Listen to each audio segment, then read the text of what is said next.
నమస్కారం. లక్ష్మి చెప్పే కథలకు స్వాగతం. వీణులతో వీక్షించటానికి సిద్ధం కండి. ప్రియ సఖులు, ఇప్పుడు మనం ప్రముఖ రచయిత్రి శ్రీమతి అత్తలూరి విజయలక్ష్మి గారు రచించిన తప్పెవరిది అనే ఓ చక్కటి కథను విందామండి. ఈ కథ నవ్య వారపత్రికలో 2010 ఏప్రిల్లో ప్రచురింపబడింది. ఇక కథ మొదలు పెట్టిస్తున్నానండి. మాధవి వస్తోంది తెలుసా? విశాల్ చేతికి కాఫీ కప్ అందిస్తూ చెప్పింది అపర్ణ. చదువుతున్న పేపర్ మించి చూపు తిప్పి ఆమె చేతిలో నుంచి కప్పు అందుకుంటున్నవాడల్లా ఆ మాట విని కళ్ళెత్తి చూశాడు. అపర్ణ మొహంలో ఓ విధమైన భయం కనిపించింది. అతని చూపులతో చూపు కలిపి ఒకసారి కనురెప్పలు వాల్చేసింది. ఎప్పుడు ఎవరు చెప్పారు? అడిగాడు కనుబొమ్మలు ముడుస్తూ. వసంత గారు చెప్పారు. నిన్న శ్రావణ శుక్రవారం వరలక్ష్మి వ్రతం నోము పేరంటానికి మాధవి వాళ్ళ ఇంటికి వెళ్ళారట. ఇల్లంతా చిన్న చిన్న మార్పులు చేసి గోడలకు తలుపులకు రంగులు వేశారట. ఇండియన్ టాయిలెట్స్ స్థానంలో వెస్ట్రన్ టాయిలెట్స్ కట్టించారట. చాలా హడావుడిగా ఉన్నారట శాంతగారు వాళ్ళు. కొంగు వేలుకు చుట్టుకుంటూ చెప్పింది.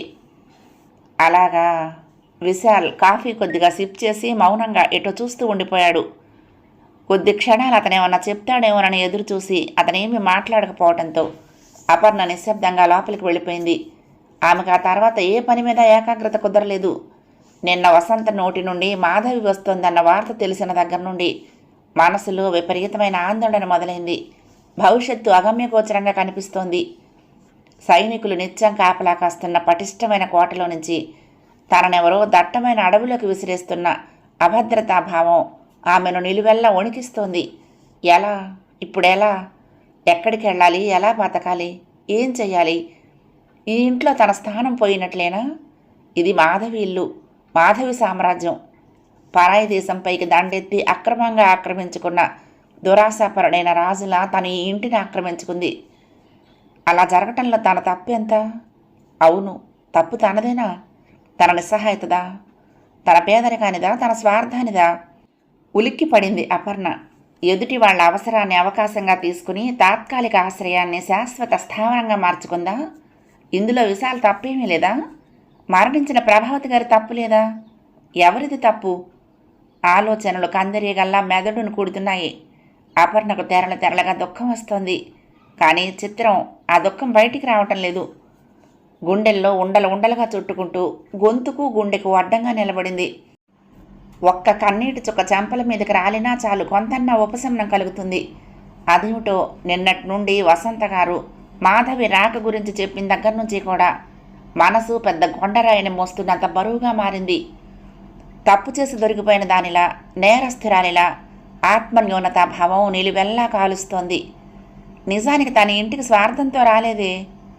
ఆ రోజు అమ్మ తనని ఒంటరిని చేసి వెళ్ళిపోయిన రోజు, ఉన్న ఆర్థిక సౌలభ్యం మేనేజర్ కలంపోటుతో కుప్పకూలిన రోజు, దిక్కు తోచక దిక్కులేక పుట్టెడు దుఃఖంతో అగమ్యగోచరంగా నిలబడిన రోజు, పక్కింటి రాగిణి న్యూస్ పేపర్లో విశాల్ ఇచ్చిన ప్రకటన చూపించింది. వెంటనే పరుగులు పెడుతూ విశాల్ని కలిసింది. తన నిస్సహాయ స్థితి వివరించి తనకి అతని ఇంట్లో ఆశ్రయం ఇవ్వమని వేడుకుంది. విశాల హృదయంతో విశాల్ అంగీకరించాడు. ఉన్న కొద్దిపాటి సామాను సర్ది రాగిణి ఇంట్లో దాచేసి తన బట్టలు మాత్రం సూట్ కేసులో పెట్టుకుని ఇల్లు ఖాళీ చేసి సరిగ్గా 3 ఏళ్ల క్రితం ఈ ఇంట్లో అడుగుపెట్టిన రోజు తనకేమీ అనిపించలేదు. వాళ్లకొక తోడు, తనకొక నీడ దొరికిందనుకుంది. మంచాన పడిన ఓ వృద్ధురాలికి సేవ చేయటం అదృష్టంగా భావించింది. ఆమెను కంటికి రెప్పలా చూసుకుని ప్రశాంతంగా ఆమె మరణించడానికి తన వంతు కర్తవ్యాన్ని ఆనందంగా నిర్వర్తించింది. చివరిసారిగా ఆమె తన వైపు చూస్తూ ప్రదర్శించిన కృతజ్ఞతాభావంతో మనసంతా ఆనందంతో నిండిపోయింది. కన్నీళ్లతో తన కొడుకుకి తోడుగా ఉండమని అడిగితే ముందు తన అదృష్టానికి ఆశ్చర్యపోయింది. ఆ తర్వాత ఆలోచించింది. కానీ ఆ పరిస్థితుల్లో ప్రభావతి గారి నిష్క్రమణం తర్వాత తనకు మళ్ళీ భవిష్యత్తు శూన్యంగా మారబోతుందన్న భయం ఆలోచనను అణచేసి అంగీకారాన్ని తెలిపింది. అదే ఇంట్లో ఓ సేవకురాలిగా కాక ఓ గృహిణిగా నిలదొక్కుంది. ఇప్పుడు ఆయాచితంగా లభించిన అదృష్టాన్ని ఎత్తుకుపోవటానికి గద్దలా మాధవి వస్తుంది. ఎలా ఈ ఇంట్లో తన స్థానం కాపాడుకోవాలి? తనేం చేయగలదు? తనకు స్థానం ఇచ్చిన వ్యక్తి మౌనంగా ఉన్నాడు. అతను ఏదన్నా అభయం ఇస్తాడని, నీ స్థానం ఎక్కడికి పోదు, ఎవరొచ్చినా ఏం జరిగినా నీకు ఎటువంటి హాని జరగదు అని ధైర్యం చెప్తాడనుకుంది. కానీ ఇప్పుడు అతను ఏమీ మాట్లాడలేదు. ఇక తన ఇంట్లో నుంచి వెళ్ళిపోవలసిందేనా? వెళ్ళి ఎక్కడుండాలి, ఎలా బతకాలి? ఉద్యోగం చేయాలంటే మళ్ళీ క్రూర మృగాల స్థావరంలోకి వెళ్తున్న భావన, భయం. ఒంటరిగా ఉండాలంటే భయం. ఈ సమాజంలో తను ఒంటరిగా బతకగలదా? మార్కెట్కి వెళ్ళి కూరలు కొనలేదు, ఇంట్లోకి కావలసిన సామాను కొనలేదు, బ్యాంకులో అకౌంట్ ఓపెన్ చేయడానికి కూడా విశాల సాయం తీసుకున్న తాను 1000 రూపాయలు పట్టుకెళ్తే మిగిలిన చిల్లర లెక్క పెట్టుకోవటం రాని తను, అన్నిటికీ విశాల మీద ఆధారపడి బతుకుతున్న తను ఒంటరిగా ఎలా బతకగలదు? నో, బతకలేదు. అలా అనుకుంటూ ఉంటే ఎందుకో మొదటిసారిగా తన మీద తనకే చిరాకేసింది అపర్ణకి. పరాధీన, తాను పరాధీన. తనకు అసలు వ్యక్తిత్వమే లేదా? అసలు ఇలా ఎలా తయారైంది? ఎందుకు భయం? జీవితం అంటే భయం, ఏదో ఫోబియా, దేనికో తెలియదు. బయటికి వెళ్ళాలంటే భయం, ఉద్యోగం చేయాలంటే భయం, ఒంటరిగా ఉండాలంటే భయం. తను ఒంటరిగా ఉంటుందన్న వాస్తవం సమాజానికి తెలపాలంటే భయం. ఈ భయంతో ఇలా పరాధీనురాలయ్యింది. ఎలా ఈ భయం పోతుంది? అసలు ఆ రోజు ప్రభావతి గారు మాధవి గురించి చెప్పిన రోజే తన వివేకం ఎందుకు పనిచేయలేదు? చట్టపరంగా తన స్థానం పదిలంగా ఉంటుందన్న భరోసా ఆవిడ నుంచి కానీ విశాల్ నుంచి కానీ తనెందుకు కోరలేదు? ఏ ధైర్యంతో ఈ ఇంట్లో గృహిణిగా ఉంది? తోటి స్త్రీ తాత్కాలికంగా భర్తకు దూరం అయిపోగానే ఆ స్థానం తన అవసరానికి సొంతం చేసుకోవటం నీచం. ఎంత నీచమని పనిచేసింది తను? విదేశాలకు వెళ్ళి ఉన్నత చదువులు చదివి వస్తున్న ఆమె తనను ఎంతగా అసహించుకుంటుందో, ఏముంటుందో? మెడబట్టి బయటికి నెడుతుందా? కోర్టుకు లాగి పరువు తీస్తుందా? 10 మందిలో నిలబెట్టి అవమానిస్తుందా? అపర్ణకి కాళ్ల నుండి తలదాకా ఒక్కసారి ఒళ్ళంతా మంచులా చల్లగా అయి చలనరహితంగా అయినట్టు అనిపించింది. అపర్ణ, ఏం చేస్తున్నావు? విశాల్ పిలుపుతో పాటు అతని చెయ్యి భుజం మీద పడటంతో త్రుళ్ళిపడి చూసింది. రక్తం గడ్డకట్టినట్లు చైతన్యరహితంగా నిలబడి గాజు కళ్లతో తన వైపు చూసిన ఆమె పాలిపోయిన మొహం చూసి కంగారుగా అడిగాడు విశాల్. ఏంటి, ఏమైంది అపర్ణ? అరెరే, ఏమైంది? తన చేతుల్లో వాలిపోతున్న ఆమెను పట్టుకుని కుదుపుతూ అడిగాడు. ఒక్కసారిగా కొండ భళ్ళున బద్దలైనట్లు ఆమె నోటి నుండి పెద్దగా ఏడుపుతో కూడిన శబ్దం వినిపించింది. అతని గుండెలపైన వాలిపోయి వెక్కి వెక్కి ఏడవసాగింది అపర్ణ.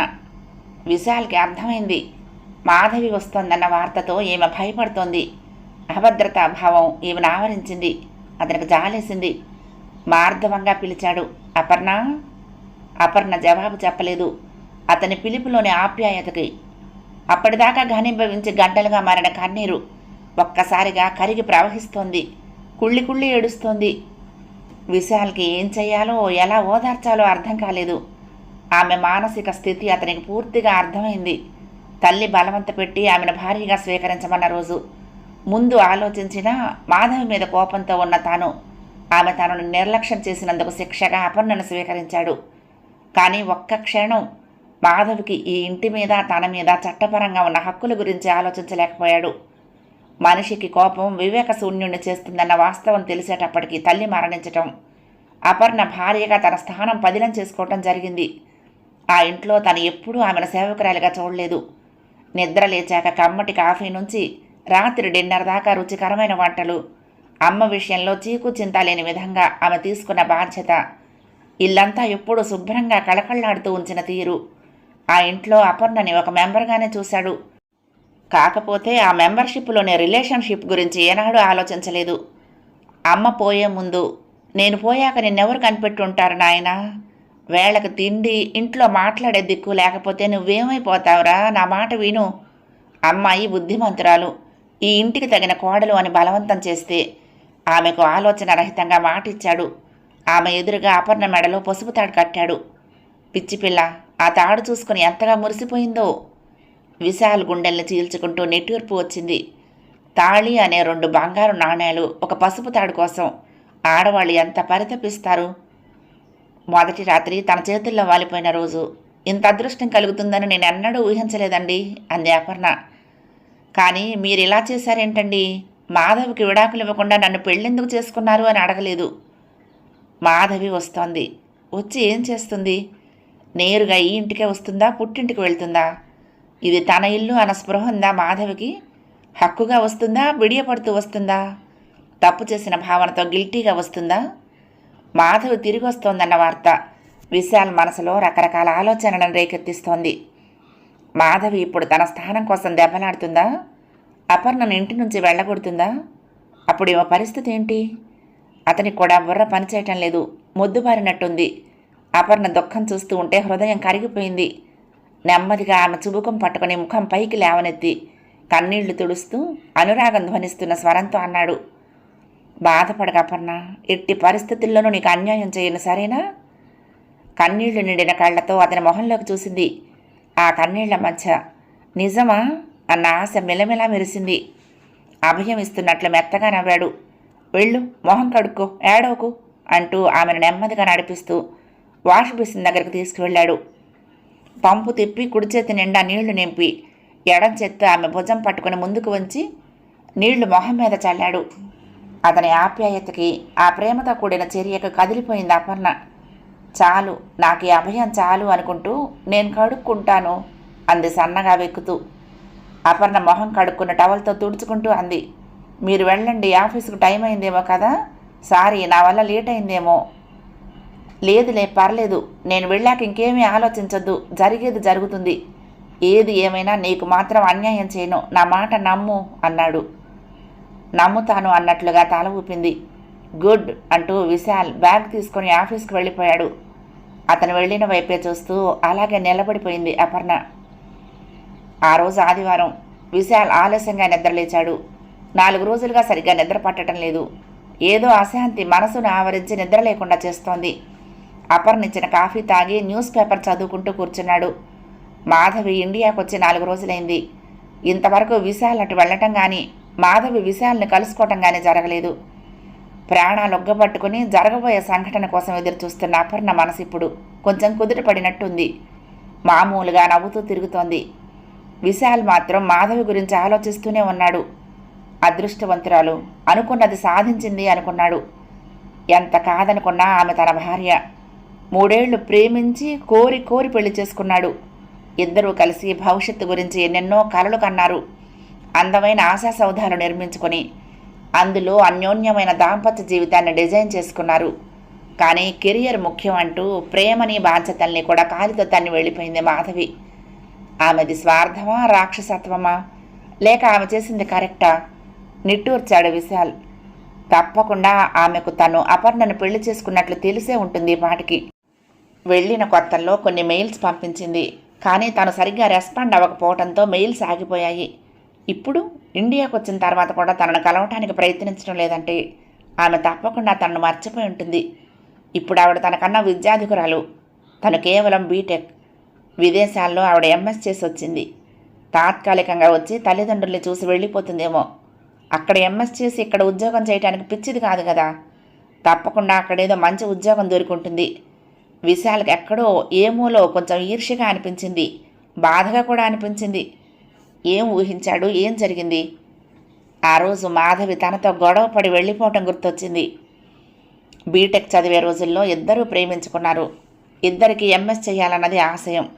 బీటెక్ అయిపోగానే ఇద్దరూ కలిసి అమెరికాలోని చాలా యూనివర్సిటీల్లో ఎంఎస్కి అప్లై చేశారు.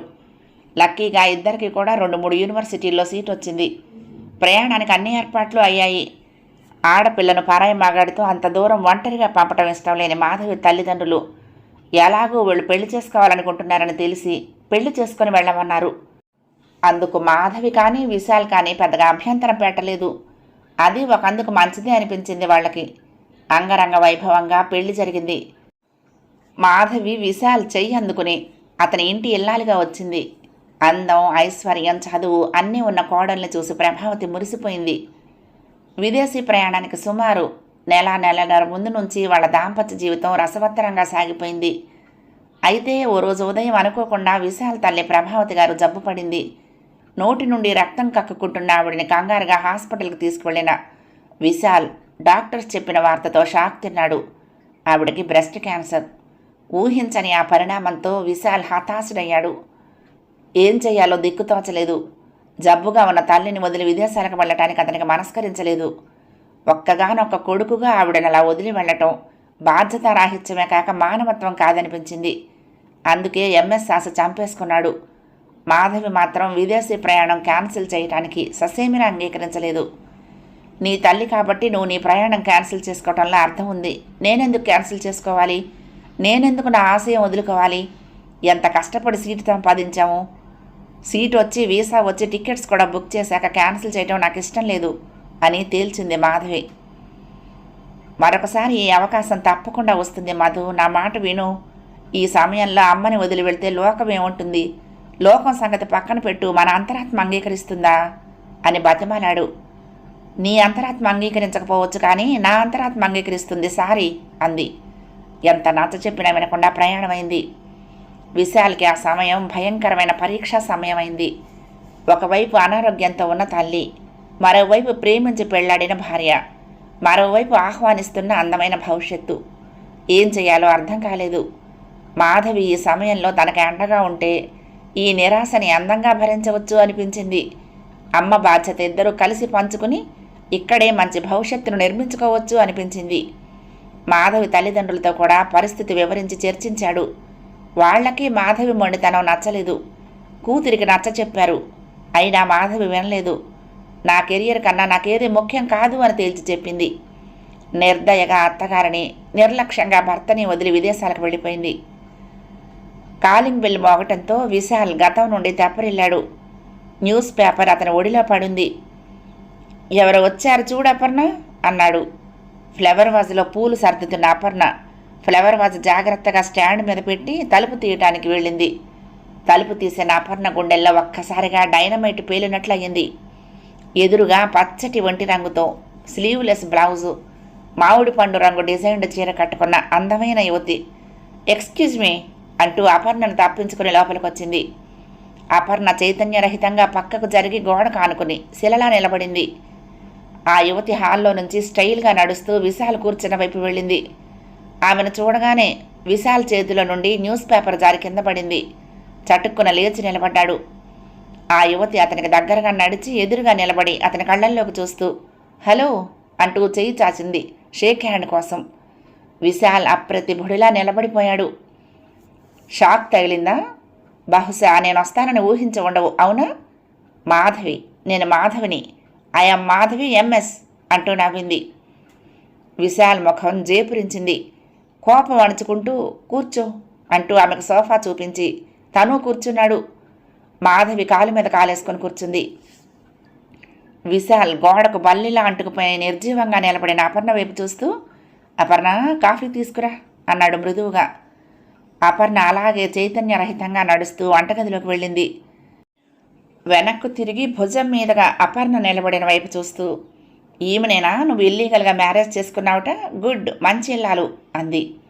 విశాల్ అదేమి పట్టించుకున్నట్లుగా సక్సెస్ఫుల్గా తిరిగి వచ్చినందుకు కంగ్రాట్స్ అన్నాడు. థ్యాంక్స్, మాధవ్ జీవితంలో సక్సెస్ తప్ప ఫెయిల్యూర్స్ ఉండవు అంది. విశాల్ మాట్లాడలేదు. మాధవి కాలు మీద నుంచి కాలు తీసేసి కొంచెం ముందుకు వంగి అంది. భార్య బతికుండగా మరొక పెళ్లి చేసుకున్నావంటే నువ్వు చాలా ధైర్యస్తుడు అనుకోమంటావా? మగాడినన్న అహంకారంతో ఏం చేస్తుందిలే అది అన్న నిర్లక్ష్యంతో చేసుకున్నాను అనుకోమంటావా? విశాల్ మాట్లాడలేదు.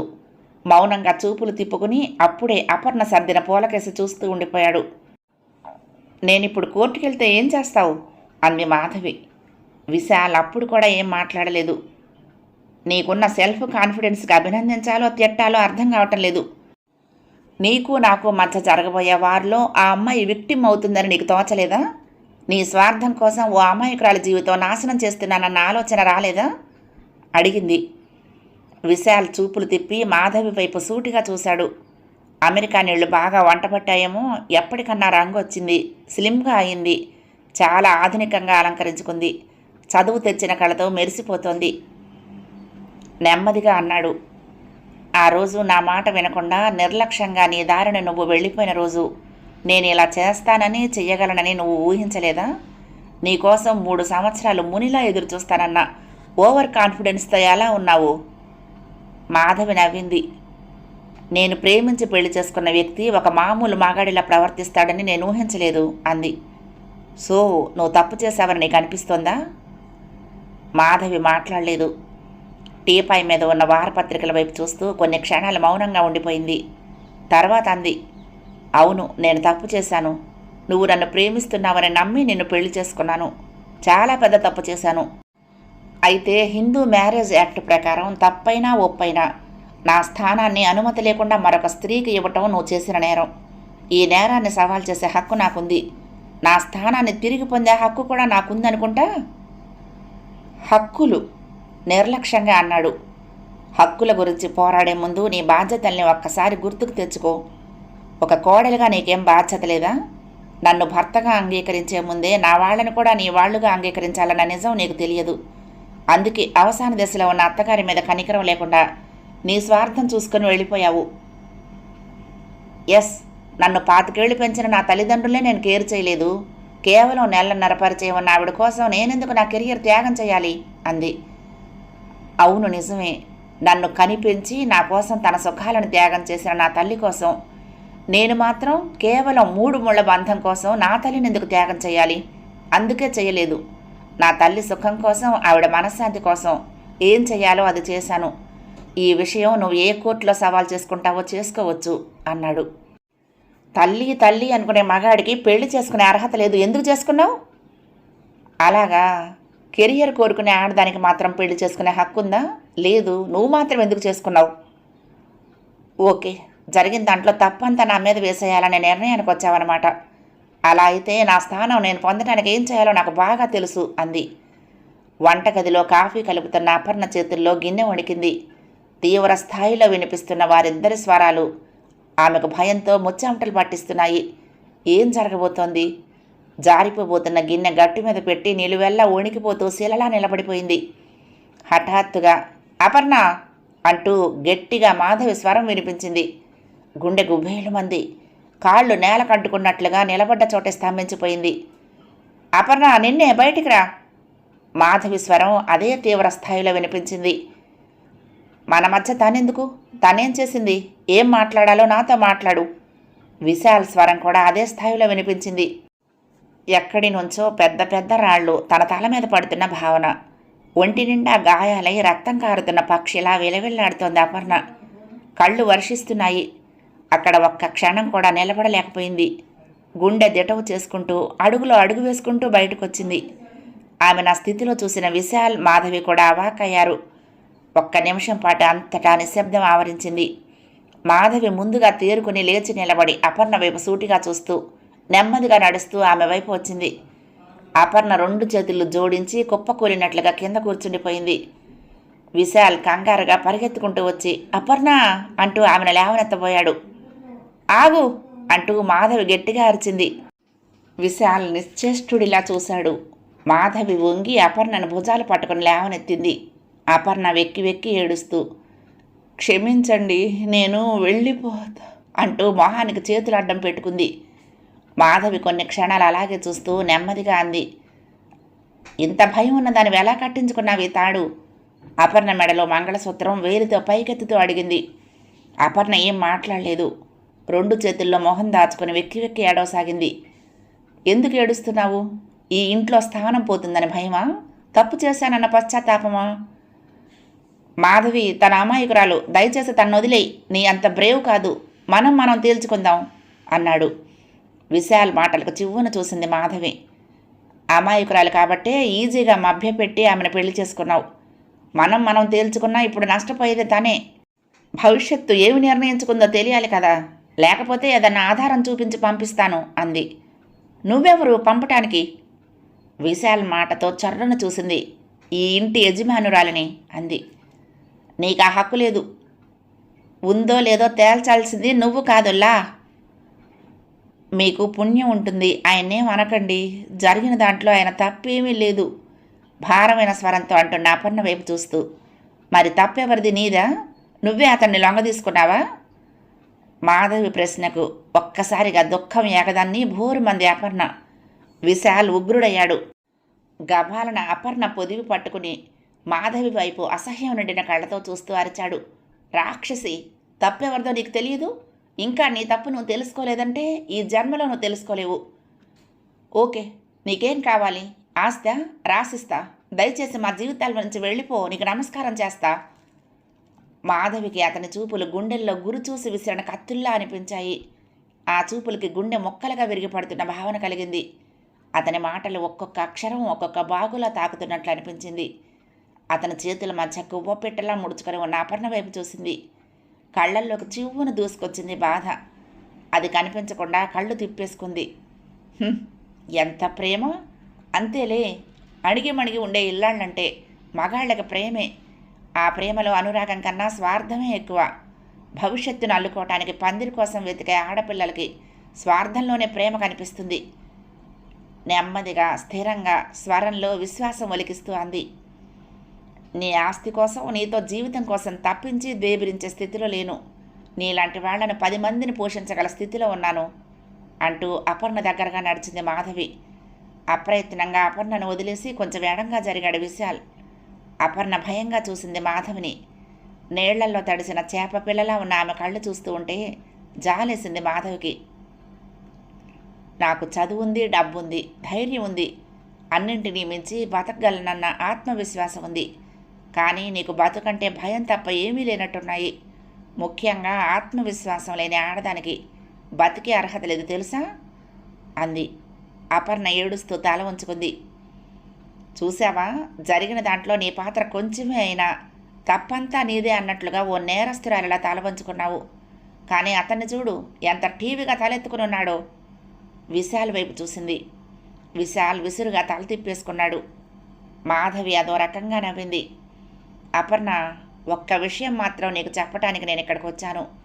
పరాధీనగా బతికే ఆడదానికి జీవితం అంతా అభద్రతాభావం పగబట్టిన పాములా వెంటాడుతూ ఉంటుంది. ఇవాళ అభయం కలిగించిన అతని 2 చేతులు రేపు ఏ కారణం చేతనన్నా నిన్ను వదిలేస్తే ఎలా బతకాలో ఆలోచించుకో. కేవలం ఓ రక్షణ కోసం, భద్రత కోసం నీది కాని స్థానం ఆక్రమించావు. కానీ ఒక్క క్షణం ఈ ఇంటి ఇల్లాలు తిరిగి వస్తే నా పరిస్థితి ఏంటి అని ఆలోచించి ఉంటే నీ జీవితాన్ని మరో విధంగా మార్చుకునే దానివి. ఆడదానికి రక్షణనిచ్చేది తన చేతులు, తన కాళ్ళే. వాటి మీద ఆధారపడటంలో ఉన్న ఆనందం మగాడి మీద ఆధారపడి బతకటంలో లేదు. విశాల్ వైపు తిరిగి అంది. ఇక నుంచన్నా ఆమెకు బతుకంటే మమకారం కలిగించు, భయం కాదు. Good bye. నెమ్మదిగా ఠీవిగా వెళ్ళిపోతున్న మాధవి వైపు నిర్విణ్ణులై చూస్తూ ఉండిపోయారు అపర్ణ, విశాల్. కథ సమాప్తం.